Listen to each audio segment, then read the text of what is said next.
শিক্ষার্থী বন্ধুরা, ইজি স্টাডির পক্ষ থেকে সবাইকে স্বাগতম। ইজি স্টাডিতে আজকে আমরা আলোচনা করব হিসাব বিজ্ঞান বা অ্যাকাউন্টিং নিয়ে।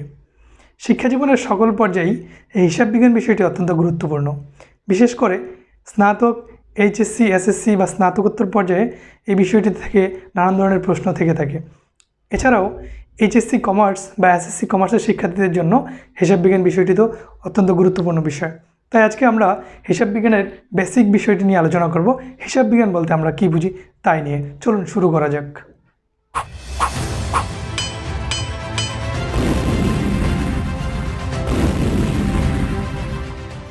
তো শিক্ষার্থী বন্ধু, এবার আমরা জানব হিসাব বিজ্ঞানের ডেফিনেশন বা হিসাব বিজ্ঞান বলতে আমরা কি বুঝি। হিসাব বিজ্ঞান সম্বন্ধে জানার আগে আমি একটু আপনার সম্বন্ধে জানতে চাই। হ্যালো মিস্টার ইকরাম, কেমন আছেন? তো ইকরাম বললেন যে স্যার আমি খুবই ভালো আছি।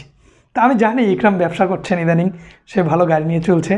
তা আমি তার অবস্থা দেখেই বুঝতে পারলাম যে তার ব্যবসা প্রতিষ্ঠান খুবই ভালো যাচ্ছে। তো আমার মনের মধ্যে একটু শখ আছে যে আমি তার ব্যবসার একজন পার্টনার হব। তা আমি তাকে জিজ্ঞেস করলাম আপনার ব্যবসা কেমন চলছে। তখন তিনি আমাকে একটি কাগজের একটি বই দিলেন যেখানে কিছু তথ্য রয়েছে। বললেন স্যার এটা হচ্ছে আমার কোম্পানির বর্তমান অবস্থা, ফাইন্যান্সিয়াল স্টেটমেন্ট। তখন আমি তার কোম্পানির স্টেটমেন্ট দেখলাম যে তার প্রতিষ্ঠানের বর্তমান প্রফিট অ্যান্ড লস কেমন, তারপর বিগত বছরের প্রফিট অ্যান্ড লস কত ছিল, তার বর্তমান অ্যাসেট লায়াবিলিটি কত। তা আমি যখন তাকে জিজ্ঞেস করলাম যে কেমন আছেন, সে বললো যে ভালো আছে। আর তার যখন আমি গাড়ি দেখলাম তখন তার অবস্থানে আমি বুঝতে পারলাম যে সে খুবই ভালো আছে। এখন একটা প্রতিষ্ঠান কেমন আছে, মন্দ নাকি ভালো, বা প্রতিষ্ঠানের বর্তমান অ্যাসেট বা লায়াবিলিটি কত আছে, সেই প্রতিষ্ঠান কীভাবে বলবে?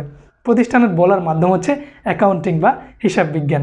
তো হিসাব বিজ্ঞানে আমি দেখলাম যে হিসাব বিজ্ঞান আমাকে কি করছে, যে আমাকে তথ্য সরবরাহ করছে। যখন আমাকে ওই স্টেটমেন্টটা দিল আমার স্টুডেন্ট, তখন আমি সেই স্টেটমেন্ট দেখে বুঝতে পারলাম যে ওনার প্রতিষ্ঠানের বর্তমান অবস্থা কী। তো এটাই হচ্ছে বেসিক্যালি অ্যাকাউন্টিং বা হিসাব বিজ্ঞান। সে যেই তথ্যগুলো আমাকে দিল সেটাকে আমরা বেসিক্যালি সাধারণত হিসাব বিজ্ঞান বলে থাকি। এবার আমরা হিসাব বিজ্ঞানের একটি বহুল প্রচলিত ডেফিনেশন দেখে নেব। Accounting is an information system that identifies. তো এখানে বলেছে যে হিসাব বিজ্ঞান হচ্ছে একটি তথ্য পদ্ধতি বা তথ্য ব্যবস্থা। যখন আমি জানতে চাইলাম তার কাছে, সে কিন্তু আমাকে একটি কাগজ দিল বা একটি বই দিল, সেখানে আমি তার তথ্য দেখলাম। সেই জন্য বলা হয় যে accounting is an information system. তো সাধারণত সিস্টেম বলতে আমরা কি বুঝি? কোনো একটা সিস্টেম, ধরেন আপনি কোনো একটা কিছু অপারেট করেন কম্পিউটারে, সেজন্য অনেকগুলো সফটওয়্যার প্রয়োজন হয়। তো সফটওয়্যারে ধরেন আপনি কোনো ইনফরমেশন দিলে সেটা আপনাকে একটি আউটপুট দিয়ে থাকে। তো হিসাব বিজ্ঞানেও ধরেন একটা সিস্টেম রয়েছে। যেমন আমরা এই কলমটা যদি প্রডিউস করতে যাই, এই কলমটার জন্য আমাদের মেশিনের মধ্যে কিছু র মেটেরিয়াল দিতে হবে, কাঁচামাল। তো মেশিনে যখন আমি র মেটেরিয়াল দিব তখন আমি কী পাবো? এই পেনটাকে আউটপুট হিসেবে পাবো। ঠিক তেমনি হিসাব বিজ্ঞানেও আমাদের ইকোনমিক ইভেন্টস বা আর্থিক ঘটনাকে আমরা র ম্যাটেরিয়াল হিসেবে ইউজ করি, আর সেই ইকোনমিক ইভেন্টসগুলোকে বলা হয় ট্রানজ্যাকশন বা লেনদেন। তো হিসাব বিজ্ঞানের এই ডেফিনেশনটাকে আমরা এভাবে ব্যাখ্যা করতে পারি যে accounting is an information system. তো আমরা সিস্টেমটা কি বুঝে ফেলেছি যে হিসাব বিজ্ঞান কেন একটি সিস্টেম, কারণ এক্ষেত্রে ইকোনমিক ইভেন্টস দেওয়া হয়, আর্থিক ঘটনা দেওয়া হয়, এবং সেই ঘটনাগুলোকে প্রসেস করে বা প্রক্রিয়া করে একটি তথ্য বা ফাইল, একটি বই দেওয়া হয়, আর সেটাই হচ্ছে আমাদের ফাইন্যান্সিয়াল স্টেটমেন্টস। তো এই যে প্রক্রিয়াটা, এই টোটাল প্রক্রিয়াটার নামই হচ্ছে কি হিসাব বিজ্ঞান। তো হিসাব বিজ্ঞান প্রক্রিয়ায় আমাদের প্রথমেই কী কাজ করতে হয়? দ্যাট আইডেন্টিফাইজ, লেনদেনসমূহকে চিহ্নিত করতে হয়। আইডেন্টিফাইজ কি আইডেন্টিফাই করবে? ইকোনমিক ইভেন্টস বা ট্রানজ্যাকশান। এরপরে যখন আমরা আইডেন্টিফাই করলাম, এরপরে হিসাব বিজ্ঞানের কাজ হচ্ছে রেকর্ডিং অফ দ্য ট্রানজ্যাকশান। যখন ইকোনমিক ঘটনাগুলোকে আমরা পেয়ে গেলাম, তখন সেই ঘটনাগুলোকে আমাদের কাজ হচ্ছে লিপিবদ্ধ করা। আর এই লিপিবদ্ধ করার পরেই আমরা কি করব? যার তথ্যের প্রয়োজন হয়, যেমন আমার শিক্ষার্থীর বর্তমান আর্থিক অবস্থা কেমন প্রতিষ্ঠানের, সেটা জানার জন্য তার যে ফাইন্যান্সিয়াল স্টেটমেন্ট আমাকে দিল, আমি হচ্ছে তার প্রতিষ্ঠানের জন্য একজন তথ্যের ব্যবহারকারী। তো ঠিক তেমনি যাদেরই হিসাব বিজ্ঞান তথ্যের প্রয়োজন হবে, অ্যাকাউন্টিং কী করবে? তাদেরকে তথ্য সরবরাহ করবে।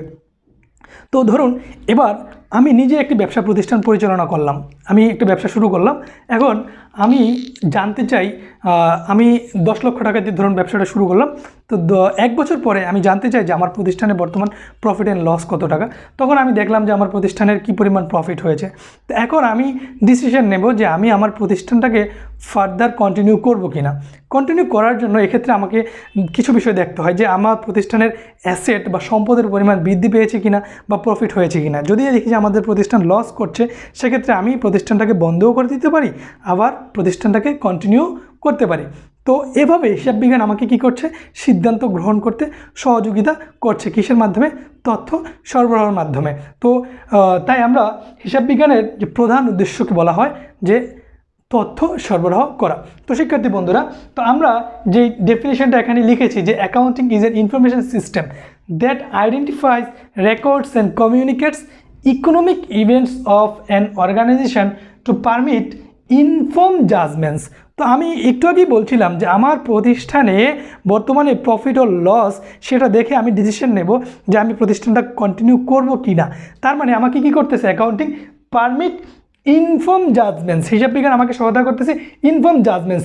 জাজমেন্টস মানে কি, আমার প্রতিষ্ঠানের বর্তমান কন্ডিশন অ্যান্ড ডিসিশনস, আমি কি প্রতিষ্ঠান কন্টিনিউ করব কি না বাই দ্য ইউজার্স। তাহলে এক্ষেত্রে আমি আমার প্রতিষ্ঠানে হিসাব বিজ্ঞান তথ্যের ব্যবহারকারী। তো এক্ষেত্রে আমি দুইটা বিষয় দেখলাম, আপনারা দুইটা বিষয় দেখলেন। যখন আমার বন্ধুর প্রতিষ্ঠান, আমি তার জন্য তার হিসাব বিজ্ঞান তথ্যের বহিস্থ ব্যবহারকারী। আবার আমি যখন আমার নিজের প্রতিষ্ঠান পরিচালনা করছি সেক্ষেত্রে আমি কিন্তু আমার প্রতিষ্ঠানের ইন্টারনাল ব্যবহারকারী। তো শিক্ষার্থী বন্ধুরা, আমি আশা করি আপনারা হিসাব বিজ্ঞানের এই সংজ্ঞাটি সবাই বুঝতে পেরেছেন। এবার হিসাব বিজ্ঞানে আমাদের টোটাল প্রক্রিয়াটা কীভাবে হয় সেটা আমরা একটু দেখে নেব। আমি বলেছিলাম যে আমরা প্রথমে ইকোনমিক ইভেন্টস বা আর্থিক ঘটনাকে আমরা চিহ্নিত করব, এরপরে কি করব, রেকর্ড করব। আমরা আর্থিক ঘটনা কোনগুলো, যেটা প্রতিষ্ঠানের আর্থিক অবস্থার পরিবর্তন ঘটায়, সম্পদের বৃদ্ধি বা হ্রাস ঘটায় যেই ঘটনাগুলো, সেগুলোকে আমরা চিহ্নিত করব। এরপর রেকর্ড করব। রেকর্ড করার জন্য আমাদের শুরুতে কি করতে হয়, লেনদেনসমূহকে অ্যানালাইজ করতে হয়, বিশ্লেষণ করতে হয়। আমরা জানি হিসাব বিজ্ঞান পদ্ধতি দুতরফা দাখিলা পদ্ধতি বা ডাবল এন্ট্রি সিস্টেমের ওপর প্রতিষ্ঠিত। আর ডাবল এন্ট্রি সিস্টেম বলে যে প্রত্যেকটা লেনদেনের টু ইফেক্টস, একটা হচ্ছে ডেবিট আর একটা হচ্ছে ক্রেডিট, সেভাবে লিপিবদ্ধ করা। তো আমরা প্রথমে কি করব, লেনদেন সমূহকে আগে অ্যানালাইজ করব, এটার দুইটা পক্ষকে চিহ্নিত করব, একটা হচ্ছে ডেবিট পক্ষ আর একটা হচ্ছে ক্রেডিট পক্ষ। এরপর আমরা জার্নালাইজ করব, আমরা জাবেদাভুক্ত করব যে ডেবিট অ্যান্ড ক্রেডিট।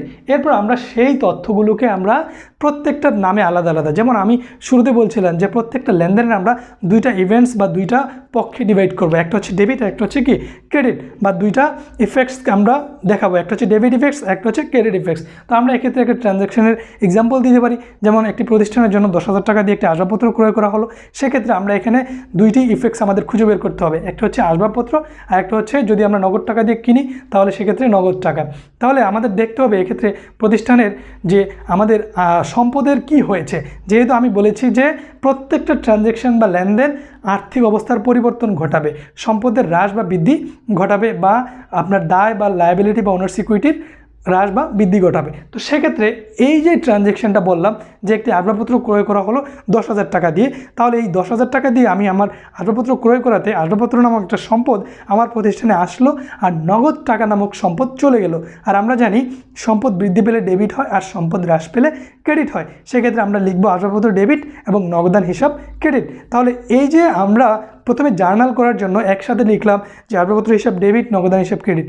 এরপরে আমরা কি করব, সেগুলিকে ট্রান্সফার করব। এই জার্নাল করার পরে সেগুলোকে আমরা আলাদা আলাদা করে, যেমন আসবাবপত্রের জন্য একটি আলাদা অ্যাকাউন্ট সংরক্ষণ করব, সমস্ত আসবাবপত্র পারচেজ সেগুলোকে আমরা আলাদা সংরক্ষণ করব। তারপর আমরা নগদ টাকা সম্পর্কিত লেনদেনকে আলাদাভাবে লিখব, নগদ যত টাকা আসবে বা যাবে সেটা আলাদাভাবে লিখব। তো এটাই হচ্ছে আমাদের কি ট্রান্সফার। আমরা যখন এই যে ট্রান্সফার করলাম, এই ট্রান্সফারের যে সর্বশেষ তথ্য বা উদ্বৃত্ত, এটা নিয়েই আমরা তৈরি করব কি আর্থিক বিবরণী বা স্টেটমেন্ট, ফাইন্যান্সিয়াল স্টেটমেন্টস। তো এক্ষেত্রে আমরা আর্থিক বিবরণীগুলো কী কী বিবরণী তৈরি করব, এক নম্বরে হচ্ছে আমরা statement of profit and loss মানে হচ্ছে লাভ লোকসান বিবরণী, স্টেটমেন্ট অফ ফাইন্যান্সিয়াল পজিশন মানে হচ্ছে আর্থিক অবস্থার বিবরণী, statement of changes in equity মানে হচ্ছে মালিকানা সত্ত্বের পরিবর্তনী বিবরণী, এরপর হচ্ছে স্টেটমেন্ট অফ ক্যাশ ফ্লো মানে হচ্ছে নগদ কত টাকা আসলো বা গেল তার বিবরণী, এরপর হচ্ছে নোটস, এই ঘটনাগুলো আমরা যে লিপিবদ্ধ করলাম কোন কোন প্রক্রিয়ায় লিপিবদ্ধ করেছি বা কোনো লেনদেনকে আমরা কী কারণে বাদ দিয়েছি, বা আমাদের অন্যান্য অতিরিক্ত যদি তথ্য থাকে তাহলে আমরা সেটা নোটসের মধ্যে অন্তর্ভুক্ত করতে পারি। এছাড়াও আরও কিছু আপনার স্টেটমেন্টস রয়েছে, সেটা প্রতিষ্ঠান ভেদে ভিন্ন ভিন্ন হয়ে থাকে। তো শিক্ষার্থী বন্ধুরা, তাহলে আমরা দেখলাম যে একটা প্রতিষ্ঠান হিসাব বিজ্ঞানের মাধ্যমে তার মনের ভাব বা তার অবস্থানটাকে প্রকাশ করতে পারে। আর সেটা প্রকাশ করার জন্য কতগুলো সে স্টেটমেন্ট ব্যবহার করে, সেগুলো হচ্ছে এই যে স্টেটমেন্ট অফ পিএল বা profit and loss, financial statement সহ বাকিগুলো। তো শিক্ষার্থী বন্ধুরা, এই ছিল আমাদের ফাইন্যান্সিয়াল স্টেটমেন্টস। তাহলে আমরা এবার যখন আমরা ফাইন্যান্সিয়াল স্টেটমেন্টগুলো প্রিপেয়ার করলাম, এই প্রিপেয়ার করার পরে এই স্টেটমেন্টগুলো আমরা কি করব, এই স্টেটমেন্টগুলো আমরা যাদের ইনফরমেশনের প্রয়োজন হয়, যেমন ধরেন আপনার প্রতিষ্ঠানে আপনি শেয়ার মার্কেটে যদি নিবন্ধিত হয়ে থাকেন, এখন আপনি শেয়ার মূলধনের প্রয়োজন হলে সেক্ষেত্রে আপনি কি করবেন, যে শেয়ার সেল করবেন। সেক্ষেত্রে আপনার প্রতিষ্ঠানের শেয়ারটা পারচেজ করার জন্য যারা ডিসিশন নেবে তারা আপনার ফাইন্যান্সিয়াল স্টেটমেন্ট দেখবে, যে আপনার প্রতিষ্ঠানের প্রিভিয়াস ট্রানজ্যাকশন কেমন, ক্যাশ ফ্লো কেমন, তারপর প্রতিষ্ঠানের বর্তমান প্রফিট অ্যান্ড লস কেমন, অ্যাসেট কেমন, আপনি তাদেরকে ঠিকমতো ডিভিডেন্ড দিবেন কিনা, আর সে সেটা জানতে পারবে ফাইন্যান্সিয়াল স্টেটমেন্টের মাধ্যমে। আর সেজন্যই হিসাব বিজ্ঞানের থার্ড বা তৃতীয় প্রক্রিয়া হচ্ছে তথ্য সরবরাহ করা। আর এই তথ্যটা কি, তথ্যটা হচ্ছে ফাইন্যান্সিয়াল তথ্য বা ফাইন্যান্সিয়াল স্টেটমেন্টস। সাধারণত হিসাব বিজ্ঞান যারা প্রতিষ্ঠানের বাহিরের যারা পক্ষ থাকে তাদের জন্য হিসাব বিজ্ঞান ফাইন্যান্সিয়াল স্টেটমেন্টস প্রোভাইড করে, বা তাদের জন্য হিসাব বিজ্ঞান আর্থিক বিবরণী তৈরি করে। আর এক্ষেত্রে আর্থিক বিবরণীসমূহ যে প্রোভাইড করে সেই প্রক্রিয়াটাকে বলা হয় ফাইন্যান্সিয়াল অ্যাকাউন্টিং। আর হিসাব বিজ্ঞান সাধারণত যারা ইন্টারনাল ব্যবহারকারী হিসাব বিজ্ঞান তথ্যের, যেমন একজন ফাইন্যান্স ম্যানেজার, সে চিন্তা করবে যে যারা প্রতিষ্ঠানে বর্তমান ইনভেস্টর রয়েছে বা শেয়ার হোল্ডার রয়েছে তাদেরকে কী পরিমাণ ডিভিডেন্ড দেওয়া যায়, আর কী পরিমাণ আপনার ফাইন্যান্স বা অর্থ বা প্রফিট প্রতিষ্ঠানে রিটেইন করা যায়, বা সে চিন্তা করতে পারে যে ডিভিডেন্ড ঘোষণা করবে কি করবে না। তারপর সে চিন্তা করতে পারে যে কোম্পানির যারা এমপ্লয়ি আছে তাদের স্যালারি ইনক্রিজ করবে কি করবে না। তাহলে হিসাব বিজ্ঞানের তথ্যের বহুমুখী ব্যবহার রয়েছে, একটা হচ্ছে ইন্টারনাল ব্যবহার, একটা হচ্ছে এক্সটার্নাল ব্যবহার।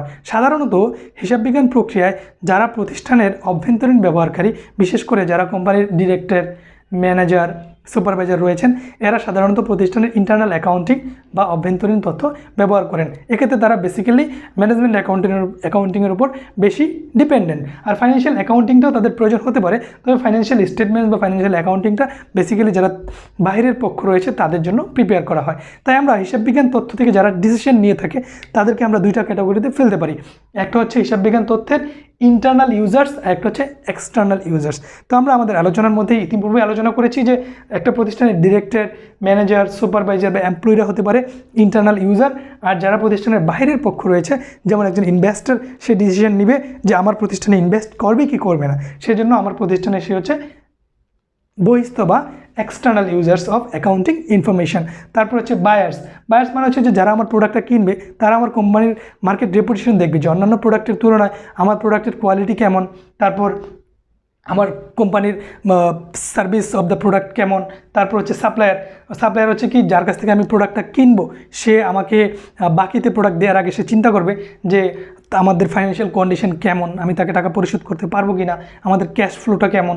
তারপর হচ্ছে ইন্ডিপেন্ডেন্ট বডি, লাইক যেমন বাংলাদেশ ব্যাংক হতে পারে। তারপর হচ্ছে স্ট্যাটিউটরি বডি হতে পারে, যেমন আপনার ন্যাশনাল বোর্ড অফ রেভিনিউ। তারপর আপনি একজন স্টুডেন্ট, আপনি এক্সটার্নাল ইউজার হতে পারেন। তারপরে আপনার হতে পারে একজন রিসার্চার বা গবেষক। অর্থাৎ যারাই প্রতিষ্ঠানের বাহিরে তারা তাদের ব্যক্তিগত নিজেদের জন্য ডিসিশন মেক করে থাকে তারা হচ্ছে প্রতিষ্ঠানের এক্সটার্নাল ইউজার। আর যারা প্রতিষ্ঠানের ভালো বা মন্দ, যারা প্রতিষ্ঠানের ডেভেলপমেন্টের জন্য ডিসিশন নিয়ে থাকে তারা হচ্ছে basically internal users of accounting information, যারা প্রতিষ্ঠানের অভ্যন্তরের সাথে জড়িত এবং তারা বেসিক্যালি সাধারণত ইন্টারনাল অ্যাকাউন্টিং বা ম্যানেজমেন্ট অ্যাকাউন্টিংকে ইনফরমেশন হিসেবে ইউজ করে। আর যারা এক্সটার্নাল ইউজার তারা ফাইন্যান্সিয়াল স্টেটমেন্টস বা ফাইন্যান্সিয়াল অ্যাকাউন্টিংকে তাদের ইনফরমেশন হিসেবে ইউজ করে। তো শিক্ষার্থী বন্ধুরা, আপনাদের পরীক্ষায় প্রায়ই এসে থাকে যে ইনভেস্টর বা বিনিয়োগকারী, আবার অনেক সময় দেয়া থাকে যে মালিক কি প্রতিষ্ঠানের ইন্টারনাল ইউজার্স আর এক্সটার্নাল ইউজার। সাধারণত একটা মনে রাখবেন, যারা কোম্পানির মালিক হয়ে থাকে তারা শেয়ার পারচেজের মাধ্যমে মালিক হয়ে থাকে, কিন্তু যারা হচ্ছে প্রতিষ্ঠান প্রতিষ্ঠা করে তারা চাইলে প্রতিষ্ঠানের ডিরেক্টর হতে পারে, আবার চাইলে তারা প্রতিষ্ঠানের ডিরেক্টর নাও হতে পারে। যখন প্রতিষ্ঠানের একজন মালিক প্রতিষ্ঠানের ডিরেক্টর হয় তখন সে কিন্তু প্রতিষ্ঠানের জন্য একজন internal users of accounting information. সে যদি শেয়ার পারচেজের মাধ্যমে মালিক হয়ে থাকে, যে আমি 10 টাকা শেয়ার করলাম মানে হচ্ছে আমি একটা কোম্পানির 10 টাকার মালিক, তাহলে সে যদি ডিরেক্টর লেভেলে না হয় বা প্রতিষ্ঠানের জন্য ডিসিশন মেক করতে না পারে, সেক্ষেত্রে সে হচ্ছে প্রতিষ্ঠানের জন্য সেই ইনভেস্টর হচ্ছে external users of accounting information. তো বন্ধুরা, এখান থেকে আপনাদের অনেক প্রশ্ন থাকতে পারে। কী কী থাকতে পারে আমি একটু বলে নেই। বিভিন্ন চাকরির প্রতিযোগিতামূলক পরীক্ষায় এক নম্বরে থাকতে পারে যে হিসাব বিজ্ঞান তথ্যের ব্যবহারকারী কারা, কারা অভ্যন্তরীণ আর কারা এক্সটার্নাল ব্যবহারকারী। এরপর থাকতে পারে যে হিসাব বিজ্ঞান প্রক্রিয়ার প্রধান উদ্দেশ্য কী। তো আমি শুরুতেই বলেছিলাম যে হিসাব বিজ্ঞান প্রক্রিয়ার প্রধান উদ্দেশ্য হচ্ছে যে যাদের তথ্যের প্রয়োজন হয় তাদেরকে তথ্য সরবরাহ করা। Communication of accounting information. এরপর আপনাদেরকে থাকতে পারে যে হিসাব বিজ্ঞানের যে ফাইন্যান্সিয়াল স্টেটমেন্টসগুলো কী কী, ঠিক আছে, তো সেক্ষেত্রে ফাইন্যান্সিয়াল স্টেটমেন্টগুলো এগুলো থাকবে। তারপর আবার থাকতে পারে যে হিসাব বিজ্ঞান প্রক্রিয়ার প্রথম কাজ কী, প্রথম কাজ হচ্ছে লেনদেন সমূহকে চিহ্নিত করার, লেনদেন সমূহকে লিপিবদ্ধ করা। তারপর থাকতে পারে আপনার যে হিসাব রক্ষণ এবং হিসাব বিজ্ঞানের পার্থক্য কী। তো সেক্ষেত্রে আপনারা খেয়াল রাখবেন যে এখানে হিসাব রক্ষণ প্রক্রিয়াটা আমাদের রেকর্ডিং কার্যের মধ্যে সীমাবদ্ধ। তার মানে হচ্ছে লেনদেনকে চিহ্নিত করা, জাবেদাভুক্ত করা এবং খতিয়ানে স্থানান্তর করা। আর হচ্ছে আমাদের পুরো যে প্রক্রিয়াটি, পুরো প্রক্রিয়াটি হচ্ছে কি হিসাব বিজ্ঞান। তো এক্ষেত্রে হিসাব বিজ্ঞান এবং হিসাব রক্ষণের পার্থক্যটা আপনারা নিশ্চয়ই বুঝতে পেরেছেন। হিসাব রক্ষণ হচ্ছে শুধু রেকর্ডিং, আর হিসাব বিজ্ঞান হচ্ছে যে পুরো প্রক্রিয়াটি। তো শিক্ষার্থী বন্ধুরা, এ ছিল আমাদের আজকে হিসাব বিজ্ঞান বিষয়ে প্রাথমিক ধারণা। আশা করি সবাই লেকচারটি বুঝতে পেরেছেন, এবং কারো যদি এই লেকচারে কোনো ধরনের কোয়েরি থাকে সেক্ষেত্রে অবশ্যই কমেন্টস করবেন। আর হিসাব বিজ্ঞান বিষয়ে আমাদের ধারাবাহিক লেকচার চলতে থাকবে, সেটা সব শ্রেণীর শিক্ষার্থীদের জন্য প্রযোজ্য হবে। এইচএসসি, অনার্স, এসএসসি, তারপর মাস্টার্স, সকল লেভেলের শিক্ষার্থীরা আমাদের এই অ্যাকাউন্টিং লেকচার দেখতে পারবে। এবং আশা করি যারা এই অ্যাকাউন্টিং লেকচার দেখবে তারা অবশ্যই যে কোনো অ্যাকাউন্টিং বিষয়ে যে কোনো প্রশ্ন আসলে সঠিক উত্তর করতে পারবে।